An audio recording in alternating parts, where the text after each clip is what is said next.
আজি মুখ্যমন্ত্ৰী ডক্টৰ হিমন্ত বিশ্ব শৰ্মাৰ 55 সংখ্যক জন্মদিন। চৰকাৰী আৱাসত অনুৰাগীৰ উপস্থিতিত জন্মদিন পালন কৰিলে মুখ্যমন্ত্ৰীয়ে। মন্ত্ৰী বিধায়কৰ উপৰি দলীয় কৰ্মীৰ শুভেচ্ছা জ্ঞাপন ডক্টৰ শৰ্মাৰ। অনুৰাগীৰ ভিৰৰ মাজতে 15 কেজি ওজনৰ কেক কাটিলে মুখ্যমন্ত্ৰীয়ে। কালি নিশাৰ 12 বজাৰ পৰিৱেশ আপোনালোকক দেখুৱাইছো।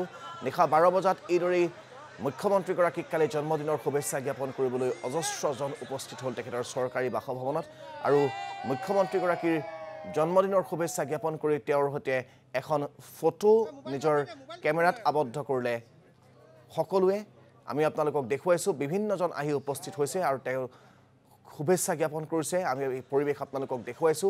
কোনোবাই ফুলৰ থোপাৰে কোনোবাই এখন ফুলাম গামোচাৰে মুখ্যমন্ত্ৰীগৰাকীক জন্মদিনৰ শুভেচ্ছা জ্ঞাপন কৰা দেখিবলৈ পোৱা গ'ল।